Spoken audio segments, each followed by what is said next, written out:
The defense calls Carolyn Deakins.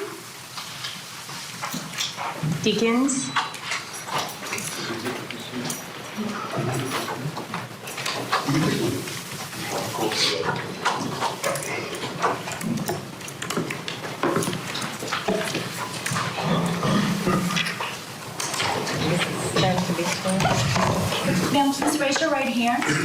Do you solemnly swear or affirm the testimony you're about to give is the truth, the whole truth, and nothing but the truth? I do. Thank you. You can go ahead and be seated. And when you're seated, please speak into the microphone. Please state your full name and spell your last name for the record. My name is Carolyn Louise Deakins, Grimes Hill, Gilda Carey Deakins, and it's Deakins. Ma'am, what was the last part of what you said? You said your name is... You wanted it all again? Well, I wasn't sure. And Deakins is the last thing because I changed back to my maiden name. So the last part of what you said after Deakins, that's part of your name, or that was something else? Yes. My name is Carolyn Louise Deakins. Okay, and how do you spell Deakins? Deakins, Judge. Okay, thank you. You're welcome.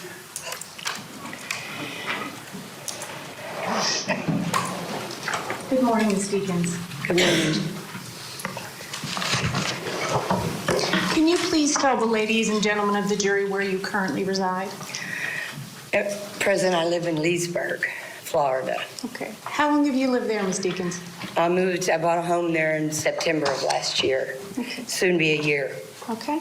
And where did you move when you moved to Leesburg? Louisville, Kentucky. Okay. And how long have you been were you living in Kentucky? For the past 24 years. Okay. Is that where you were raised? Yes, ma'am. Okay. And do you have family back there? I have grandsons, 2 sons, a daughter, a grandbaby, 4 sisters, and 2 brothers, and my dad. Okay. And are you currently working? Part-time. Okay. Where do you work? I work for Dairy Queen part-time. Dairy Queen? Mm-hmm. Okay. And do you do anything else in the community? Actually, I do. I mentor and help support 4 women from the Healing Hands place. What is Healing Hands? It's for battered women. It's for drug addicts that want to get clean. It's women with children, with no homes. Whatever I can do to help, that's what I do. And why do you do that work? Because a long time ago, somebody did that for me. I'm sorry. Ms. Deakins, you don't have to apologize. It's Just some tissues. I'm just grateful to be alive because the kind of life we led back then, I shouldn't even be here talking to you people. Okay. Well, now we're going to get to that, okay? Is this the first time you've lived in Florida? No. Okay. I lived in Fort Lauderdale for many years. Okay. You remember when approximately you moved down here? 1982. Okay. And how long did you live here that time? Up until 1998. Okay. I went back and forth to Kentucky a couple of times, but my primary residence was in Fort Lauderdale, Florida. Why did you move back to Kentucky? Actually, it got to be monotonous, and I got tired. I just wasn't done. You know what I mean? I would go back home, try to get clean, try to get my head right, but nothing seemed to work, and I always winded up right back in Florida. Now, Ms. Deakins, when you say it was monotonous and you weren't done, what were you not done with? Drugs and alcohol. Okay. You can't help somebody that doesn't want to be done. You know, you have to be willing to be over it and not want that kind of life anymore. Okay. So at some point, did you come back down here in 1998? Yes, I did. I came back here and it was winter up there, but it was spring down here in February and March. February, March of 1998 is when you came back? Yes, I came back here. Okay. Do you know a woman, or did you know a woman by the name of Brenda Woodard? I knew Brenda Woodard very well.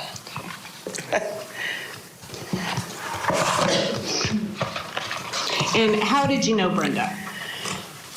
Brenda and I were introduced through some mutual friends who were gay, and So we met, we hung out a few times.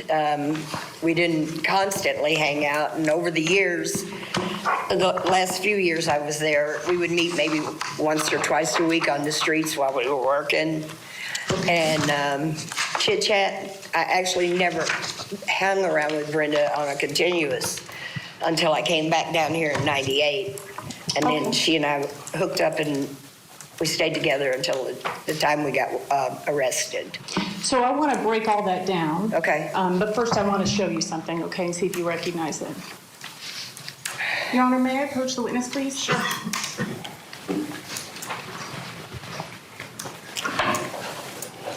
Ms. Dickens, do you recognize this photograph?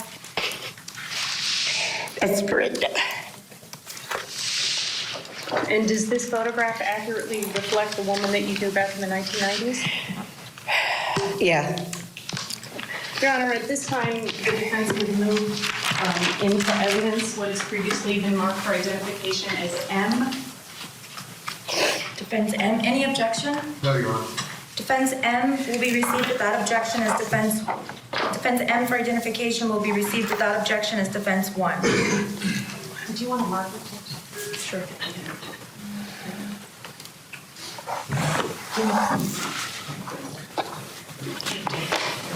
Shaky.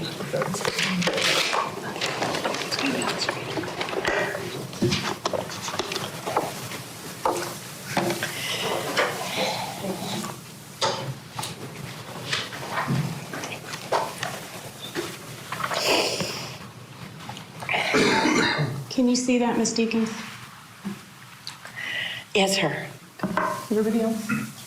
Okay. This is Brenda Woodard, correct? It is. Okay. This has been the days when we didn't care much about anything other than drinking and getting high and making money in order to do that.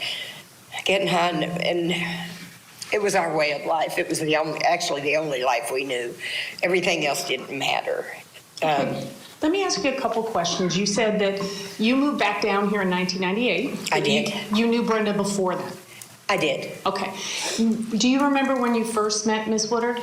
It must have been in early 90s, maybe 92, 93. Okay, and do you remember where you met her? Yeah, actually I do, on Federal Highway. Okay. That's also known as US 1? It is. Okay. It is. Particular area that you hung out with? Or Anywhere between 17th Street Causeway and State Road 84. Okay. It was where the known hookers went. Okay. So you met Brenda in the area where all the other hookers I met were? Brenda. She was basically somebody that, there was 3 or 4 girls that basically Brenda watched out for them while they did what they did. They're prostitutes. And she drove them around, took care of whatever they needed to be their backup. That's when I first met Brenda. That's what she did. Okay.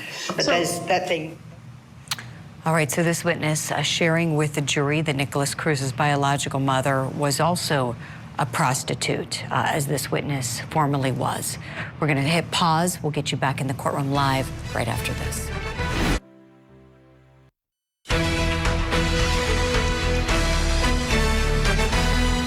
Thanks so much for staying with us here at Court TV Live. So we have our cameras in the courtroom where Nikolas Cruz is in the penalty phase of his trial. It is the defense's turn to present mitigating evidence before the jury.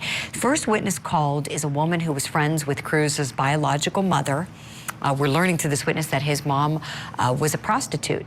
And why this is important, pay close attention, because what's coming up here is where she's talking about how she was friends with her and she became pregnant and what she proceeded to do with consuming drugs and alcohol during the time of her pregnancy. Because those changed. What changed? First she lost her car. She actually got more addicted to drugs than she really wanted to. Okay. And it became her lifestyle also. And that was your lifestyle, Ms. Deacons? It was. I was a prostitute. And what kind of drugs were you doing? Anything we could get our hands on, the truth be known. Mostly crack and snorting cocaine and weed and drinking. That's what we did every day. Did you have anything that you preferred to drink? I was a bush beer drinker myself. Okay. So you knew Brenda in the 80s, is that correct? Late 80s, yeah. Okay, and then you left and went back to Kentucky? Is I that- did. Okay. And then you It came seemed back. like every time I got out of jail, I would go back to Kentucky thinking it would work, but never did until 1998. So when you talked about this area of Federal Highway where all the hookers hung out, Yeah. was that an area that most people knew that's what you guys were doing there? Oh, absolutely. That's where the known hookers were. And that main street and one block over, you know, to stay off the highway as much as possible, we would be a block over and you would see somebody and they would wave at you like, let's hook up. And so you would travel the other side, you know, go down the block so that the police couldn't see you and you'd get in the car. Did you ever get arrested during that time? Several. Okay. Have you ever been convicted of a felony, Ms. Deakins? Many. Okay. Do you know how many? 6 or 7. Okay. Have you ever been to prison? Several times. Okay. How about the county jail? Oh, numerous amounts of times. Okay. So let's talk about law enforcement. They would see you girls on the street? Absolutely. They would run us off. And now, don't get me wrong, there were a couple of cops that they did nothing but watch out for us because, you know, we'd been in jail so many times, I think they got tired and they watched out for us. And at some point you left and you came back. Did you, in 1998, you think February or March, did you meet up with Brenda again? It was a couple of days. No, from March to, I guess, the end of May, probably the end of May, because I didn't even know she had an apartment or anything. I just happened to run into her on US 1. And she said she needed to go to the store, and I said, well, I'm headed to the drug dealer. So she said, You're headed where? to the drug dealer. Okay. Why did she want to go to the store? I guess she needed to get meat. Brenda was a booster. What's She a would- booster? Yeah. She would boost meat, steaks, high dollar meat, and the drug dealer would trade it for drugs. And how often did you see her doing that? Numerous amounts of times. Okay. You know. We never actually hung out per se all the time. We would see each other on the street. We would speak. Maybe take a couple of hits together, you know, wherever we could. I had one specific place I used to go to, my friend's house, a couple of friends actually, and that's where I would go. And Brenda and I never per se hung out on a regular until I met her right before we were arrested in June. Okay, so that's when she had the apartment. Yeah. Okay, we'll talk about that. So you're talking about you would go to friends' houses. Were you homeless? Absolutely. Okay. And I had a car though. Okay, so you would sleep in your car? Yes. Okay. And do you know if Brenda was homeless? At the time I did. Okay. I thought she was, but she had an apartment. And do you know when she moved into the I apartment? don't. Okay. And before you spent that time with Brenda in the apartment, you said you saw her frequently, once in a while on the streets? Yeah. And what was she doing on the streets? What did you observe her doing? Brenda was a prostitute too. Okay. When Brenda couldn't get meat to make her way, she turned to prostitution. It was quick and easy money. Everybody knew it. So that's what we became. And during that time, did you do drugs with her? Yes, on occasion. What kind of drugs were you doing Crack. with her? And And did you? beer. I'm sorry? Beer. Okay. We And- drank a lot. Okay. Do you remember what Brenda liked to drink? Coke 45 malt liquor, 16 ounces, Okay. How'd you guys carry those around? in a sippy cup. What is that? In a like? big gulp that you get Okay. from 7-Eleven. You could always tell the girls that were hookers, and that's not being disrespectful, but it's the truth, because we all had a big gulp. And, So we could carry our beer in it, or our iced tea, or whatever your choice was. and when you would see Brenda before you spent time in her apartment, would she always have this big gulp? Absolutely. The cup? Brenda's drug of choice was drinking, for real. Do you remember what she would like to drink? Colt 45. What is Colt 45? It's a beer. It's a malt liquor, actually. It's stronger than just a regular beer. Okay. So explain to me what a normal day would be like before you guys moved. Well, you stayed at her. I can't really tell you what a normal day would be like because days run into days. You know what I mean? You know, you're up for 5-6 days at a time. You go from one day to day to day to day, and your main objective is to make money to get the drugs or get the drink, whatever it was you were accustomed to. And these. So I can't not pinpoint for you day after day what day we did this or what day we did that because my mind doesn't work that good anymore. And did you and Brenda ever talk about, I mean, you said you had children. Did she ever talk to you about her daughter or her family? I never knew Brenda had any children, period. You didn't have those? I didn't know she had an older daughter. And I just found out Brenda was pregnant at the apartment. Okay. So at some point you find out that Brenda has an apartment, right, in Fort Lauderdale? Yeah.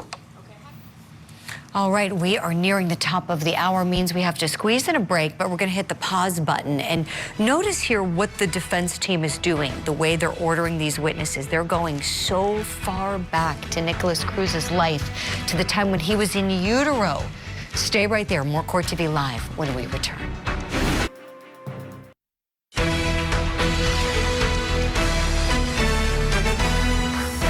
Great to see you on this Monday afternoon. Thanks for being with us here at Court TV Live. I'm your midday host, Julie Grant. We're covering two major cases for you this afternoon. Court is on a lunch break right now in the staged suicide murder trial where defendant Matthew Moore is accused of murdering his wife, Emily Noble, and staging the scene to make it look like a suicide. We'll be bringing you updates on this case throughout the hour, so don't worry if you've been watching the Cruz case.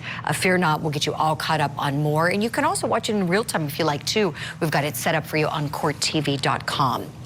If you've been watching since the last hour, you know we've got our cameras in Florida as well for the penalty phase of the trial of Parkland school shooter Nikolas Cruz. We're in the defense case right now. Remember, they were on a break for quite a few days. The defense deferred and did their opening statement today. They called their first witness to the stand a short time ago. Her name is Carolyn Deakins. She's a friend of Brenda Woodard, who is Nikolas Cruz's biological mother. And she's telling the jury about her relationship with his mom, talking about how they were both addicted to drugs and alcohol, and both were prostituting themselves at the time that they met. Let's go back in now for more of her testimony. Find that out. Because Brenda came down the street, I was getting ready to get into my car, and because I'd been out working for about 3 hours, and she said, I need to go to the store. And I said, well, I'm headed over to Broward. It was off of Broward Boulevard. It's where we used to go. And everybody used to say they're going to Broward. So I said, I'm off to Broward. She said, well, let's make a stop and I'll go with you. Okay, so off we went. When we got back in the car, when Brenda got back in the car, I asked her, I said, because I was tired, wore out, I told her, Brenda, you drive. And she said, okay, I'll drive. So we went to drug dealers, and she bought dope. Did she give the drug dealer steaks? Is that one of those? She gave him a bag, which it was all meat, plus my money, and wrested out the car, and she got the drugs from the drug dealer. We pulled off, was headed to the apartment. Okay. The car stalled on the bridge. What bridge, do you remember? Coming back toward the apartment from Broward. We let it sit there a couple of minutes. It started back up. We went around the corner like this, put it in park, and sirens went off. And that was the day we got arrested. So that would have been June 6, 1998. Yes, ma'am. Okay. Let me back up a little bit. Go ahead. At that point, Brenda had her apartment? Yes, ma'am. Okay. And were you spending time in her apartment? I was there for a few days, a couple of days. And that all day, every day during Yes, that ma'am. period? Okay. When we weren't working. And working means what? Prostitution. Okay. So Trying to make money. what did that apartment look like? Not much of anything. There wasn't anything there but a refrigerator, a stove, and a mattress. There was no furniture. Was there any food in the apartment? No. Food wasn't our big interest. What is it that you and Brenda would do in the apartment when you weren't working? We'd get high And what were you getting? and high? drink. You know, drink is a whole lot cheaper, so we would buy at least a 12-pack so we could sit down and relax for a little longer. You It mean was- if you had the booze? if we had something to drink, we wouldn't have to be out so many times. Okay. And you said a 12-pack. Is that something you would have a 12-pack or you would split a 12-pack? Oh, I don't drink the kind of beer she drinks, so I had my own. Okay. So she was drinking the Colt 45? I was drinking Bush. I always drank Bush beer. Okay. I don't And drink anything anymore, thank God. So at some point during that week, did you find out that Brenda was pregnant? Brenda went into the bathroom and she got sick, and I thought she was drug sick. And so I still had a little bit, you know. She had her stuff and I had mine. I still had some, and I asked her, I said, Brenda, are you drug sick? Here, take some of mine. Here, take this piece of crack, is exactly what I said to her. And she said, no, it ain't drugs, I'm pregnant. And I thought, oh my God. And then that's when we kind of got into a little bit of a, it's my life and I'll do what I want to. And I was trying to tell her, you know, Brenda, you can't do this, you're pregnant. Babies, it's hard on them. She didn't care at that point. Okay. So even after she told you that she was pregnant, did you see her continuing to use Absolutely. alcohol? Absolutely. Drugs, alcohol, weed, cigarettes, anything she could get her hands on. She was just like me. That was our daily routine. That's how we lived our life. Was it one of the kind of a lifestyle where one day just went into the next day and you were just surviving and doing what you had to do?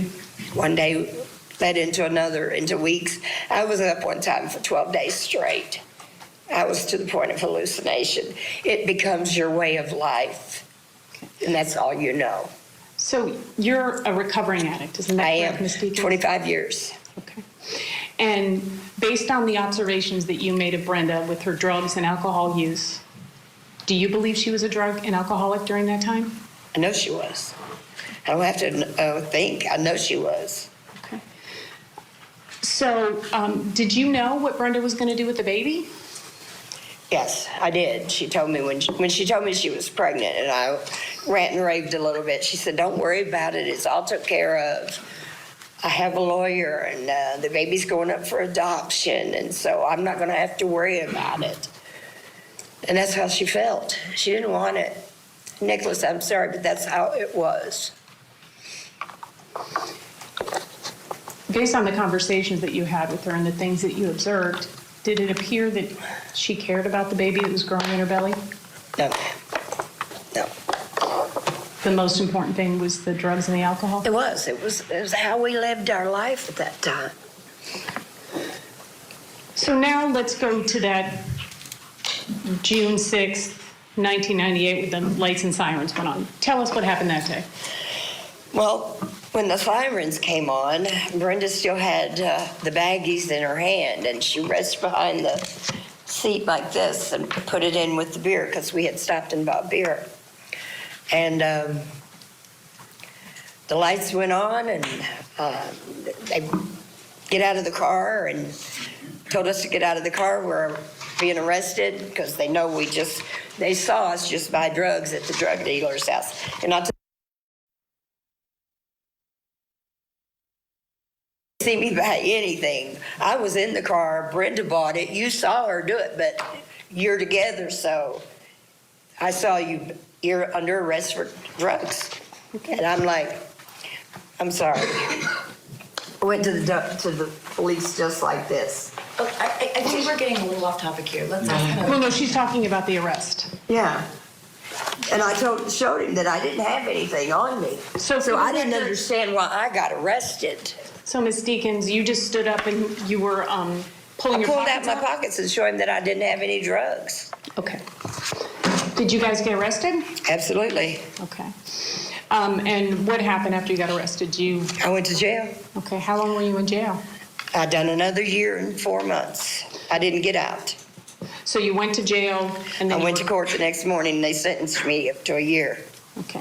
And what were you convicted of? Possession, Of what? cocaine. Okay. What was it that you and Brenda were going to do with that cocaine? We're gonna smoke it. Okay. And what were you and Brenda going to do with the booze in the car? Well, drink it. That's what we did. Now, this is after you know that she's pregnant, correct? Yeah. Okay. And did you ever hear Brenda talking to the adoption attorney on the phone or in A person? couple of times, yeah, because she called him because, she couldn't get any meat or we didn't have the money. She would call this attorney and he would give her money. And a couple of times I heard her talking to them. What would you guys do with that money? Again, we would buy dope and beer. Okay. So, if you hadn't been staying at Brenda's apartment, would you have been sleeping on the streets? No, I had a car. Okay. After you were arrested with Brenda on June 6, 1998, did you ever see her again? No, ma'am, I never saw any, and I never met Nikolas. I went home in '99 when I got out of jail, and I never looked back. I never looked on Facebook. I never knew anything of Brenda's life or even what the baby was, because I didn't know what the baby was at that time. I didn't even know it was a boy until I heard from district attorney a couple of years ago about Brenda Woodard and what had happened. That was my first clue about Brenda's life since we separated. Now, are you sure it was the district attorney that contacted you? I'm not sure who it was, Okay. to be quite honest. Okay. A detective, that's all I can tell you. Okay. Now, while you were in jail, did you ever contact the adoption attorney? Yeah, I did. How did you have the number for the adoption? Well, because when girls are running together, they always give each other numbers, in case something drastic happens so we can get in touch. But I was mad at her, so yeah, I called the attorney and told him everything. The drug dealer, where it was, the whole shop. Why were you mad at her? Because I got arrested for something that wasn't even, actually it was mine, but at that time I wasn't going to admit it, Yeah. And do you know what happened to Brenda? Did she get out? I found out later, yes, she did get out.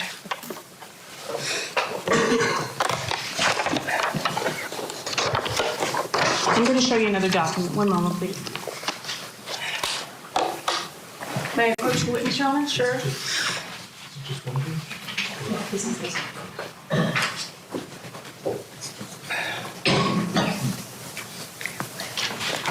Ms. Deacons, who is Carolyn Carey? Me. Okay. So, I had 3 different aliases. okay.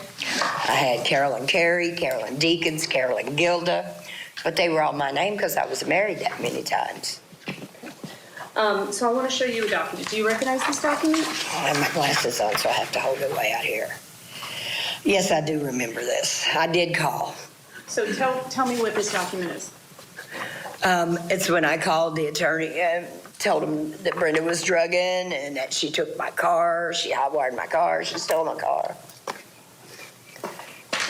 Your Honor, at this time, the defense would like to move into evidence what has previously been marked as for identification defense N, and then I would also like to tender to the court business record certification. This document is from the adoption records. So this is the certification, and this is the document. No objection. You said no objection? No objection. Are you gonna mark the certification? Yes. Ms. Bashman will go into this video. I'm sorry? She's going to turn. Yes. Without objection, defense N will be received as defense 2. And 1 second, Your Honor. The certification, Your Honor, would be marked for B as in Victor. Defense 4, B as in Victor. All right, defense 4V will be received without objection as defense 3.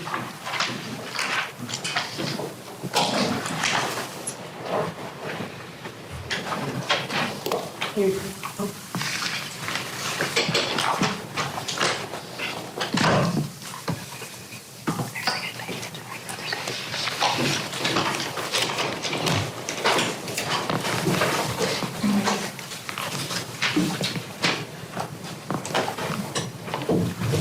Permission to publish, Your Honor? Sure. Ms. Deacons, can you see this document in front of you? Yeah, it's the same document you just showed me. Okay, and it's identified you as the caller, and your name then was Carolyn Carey? It was. Okay.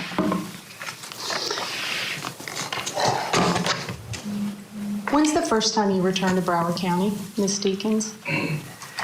The very first time? No, Or since your arrest in 1998. yesterday? Okay. You've never stepped foot back in Broward? Never. Why not? Too many ghosts, lots of demons, tragic lifestyle, drugs and alcohol, the way I lived. I couldn't do it anymore.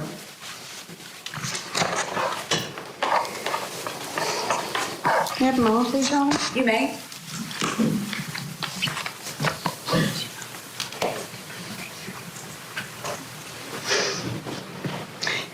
Ms. Deacons, you had mentioned earlier that Brenda preferred to drive the girls around? Yeah. Okay, do you know why? Oh, yeah, it's quicker than walking. I mean, just seriously, most of the girls out there didn't have a pot to pee in, a window to throw it out of. They were on foot. Brenda had a car. Everybody was going to hang out with Brenda because they could get back and forth quicker. Okay. Did I know those people? I saw them on the streets, but I never knew them. Okay. They were just working girls. Did she prefer to boost as opposed to Absolutely. That was the main thing she did.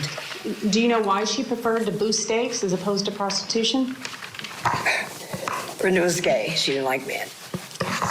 Did Brenda ever tell you?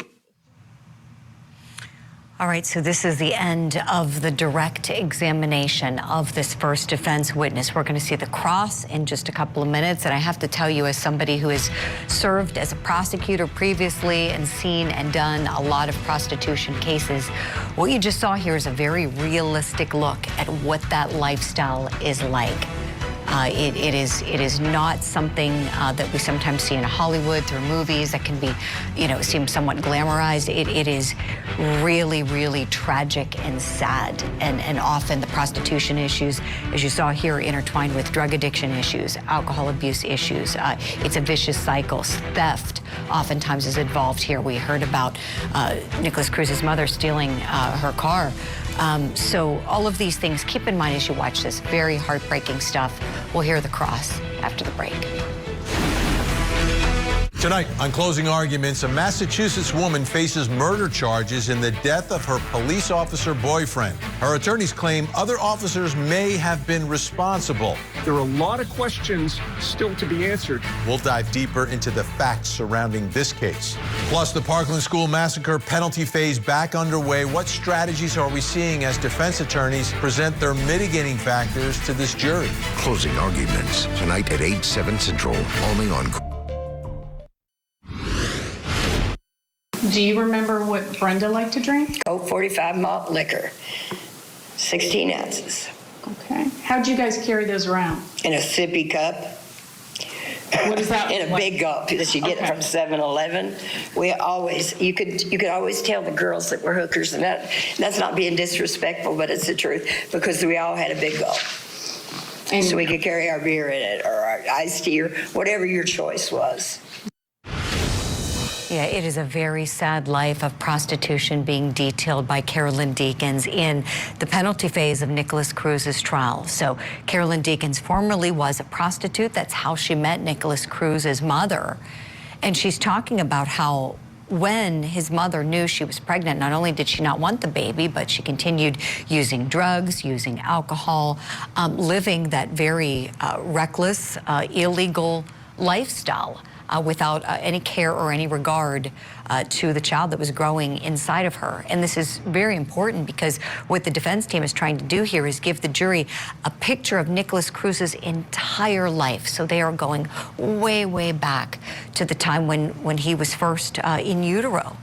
I want to bring in my guests before we see the cross-examination of this witness. In the studio, I have with me South Carolina prosecutor, and former criminal defense attorney April Sampson. You've seen her in action when we saw the mistaken rideshare trial, that one she successfully prosecuted not too long ago here on Court TV for us to see. Great to have you here, April. And standing by remotely, attorney Brian K. Williams. He does civil work and criminal defense work in Los Angeles. Great to have you as well on the show, Brian. April, I want to go to you first, please, on this one. You are also death penalty certified, and you've been on the defense side of a case where you're representing someone trying to spare their life. And here, as we were watching off camera, you were saying, this is really interesting that they're going back to when he was in utero and how, in your view, it could kind of cut both ways. Share with us why, if you would, please. Well, I mean, you're going so far back to when he's in utero and saying that he has had all these issues this whole time. It could lead the jury to believe, well, why didn't you as the person do something? Like, he has to be aware of all of his issues because he's had them his entire life. So for him to go and do this killing, he had to know that something was wrong with himself. So I think that could cut both ways. Yes, it could add some sympathy in that he was born this way, but it could also flip that he should have known better himself. That's a really good point, April. And to your point, we're viewing all of the really great comments and questions from all of you at home who've been tweeting at us. Thank you for that. Please keep them up. And some were saying, you know, just that. And someone tweeted, I'm paraphrasing here, that they had dealt with the same kind of thing, you know, drugs affecting them in utero, mental health difficulties, but they never wound up doing what he did. So excellent point. It could go both ways for this jury. Brian Williams, let me ask you, if I may, please. When we're thinking about the defense choosing to defer the opening statement, April and I were talking off camera about how that was something that many people might not have realized if they joined this trial as it was in progress and seeing the penalty phase underway and all of the state's witnesses. But today we got a reminder that they chose not to give their open at the outset when the state did and chose to wait till today when they were about to start their case. What do you think of that move? Was that the best move for them? Why or why not, in your view, please? You know, sometimes that can be really effective, especially where there's such strong evidence that's going to be promulgated by the prosecution.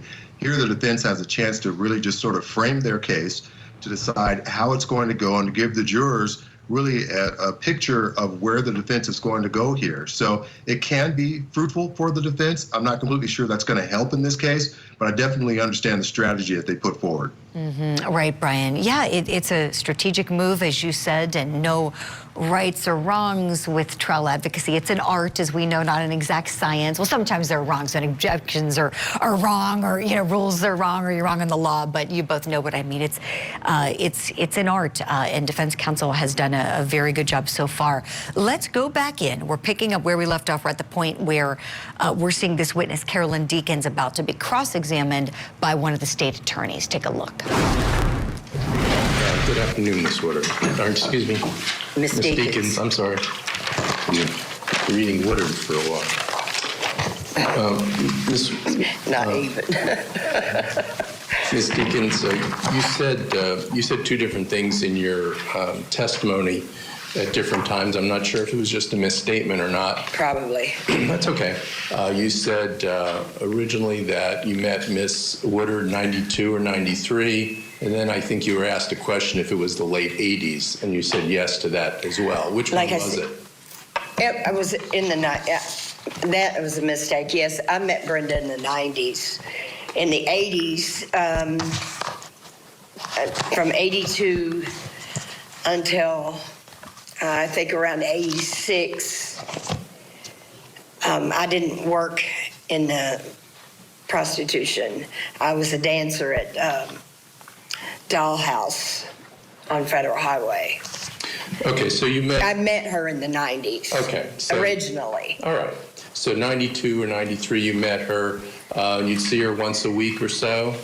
Sometimes a week, once a week. Sometimes it could be a couple of weeks, just depending on how the girls were and how they want it worked. It was like a revolving door. We would meet, but we never were hangout buddies. She had her crowd and I had mine.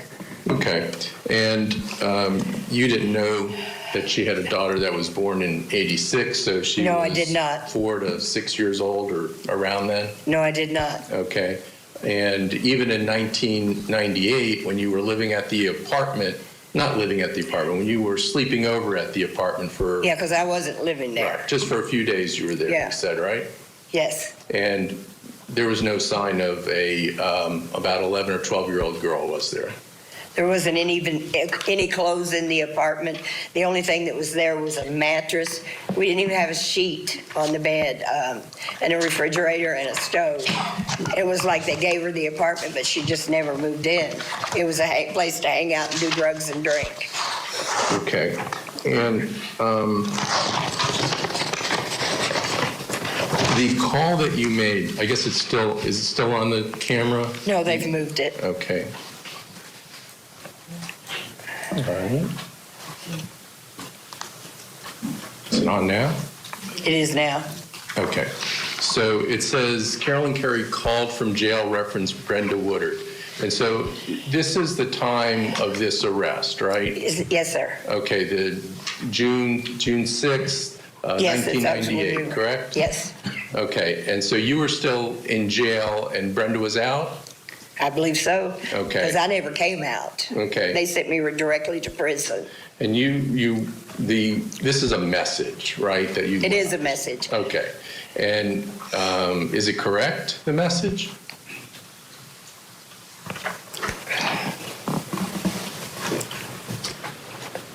Yes, Brenda broke into my car, and the car actually was in my husband's name because I was married at that time, And when did she do that? after she got out of jail. Well, the message is that she advised she left her car across the street from Brenda's, and Brenda took it upon herself to break into it and wire the ignition and use the car. Was that for using the car to buy drugs? No, Okay. no, because I was already in jail, and I called my husband, who was Patrick Carey at that time, and I told him that I was in jail, and so he put an APB stolen thing out on the car. You said, and you showed the jury about how when the police stopped the car, they asked you if you had any drugs?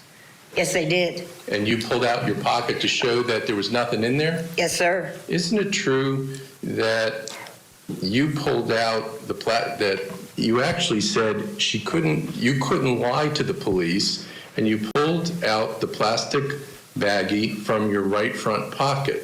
No, sir. Okay.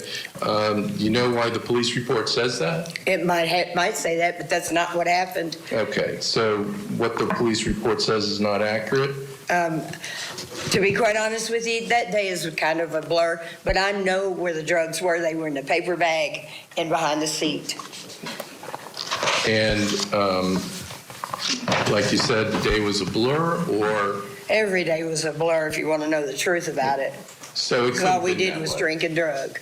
It could have been that the police officer was right when he said that you said you couldn't lie, and you pulled out the plastic baggie from the right front pocket, right? It could be. Okay. And when you called the lawyer's office, was it a male lawyer or a female lawyer?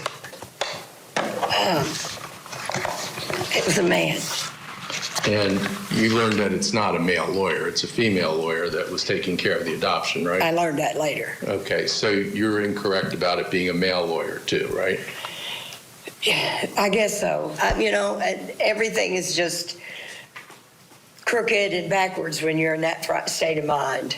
Okay, and I honestly thought it was a man. when you were in the jail, does the jail let you keep your phone numbers that you collect from other women? It all goes in your property, and yes, you can ask for certain things out of your property. And you asked for the phone number to this adoption lawyer so you I could did. call up and say, Brenda is still using drugs. I was mad. Okay. And you were mad because weren't Weren't you buying drugs? Yeah, of course we were. Okay, so you got caught buying drugs, right? We both did. But why are you mad at her? Well, I think we both should have been in jail.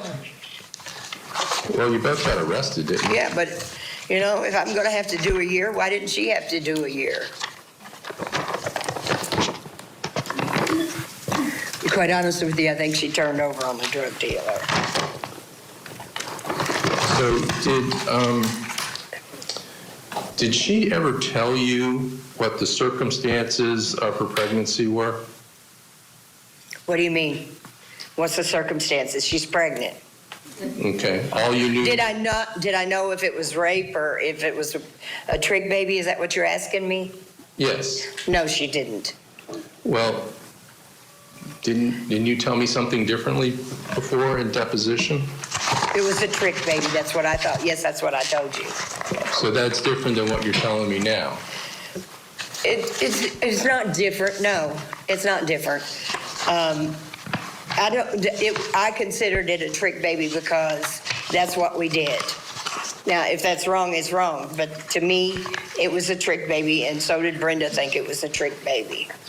Brenda never said she was raped, so I'm taking it that it was a trick baby. So when you said in your deposition that it was a trick baby, everybody knew that, and I asked you, how do you know that to be true? And your answer was, because she told me. That answer was not correct? Yeah, it might be. I honestly cannot remember everything we talked about. You know, it's what it was. We were drug addicts. Just like you can't remember whether or not you had the drugs on you or didn't have it on you, correct? Yeah, correct. All right, thank you very much.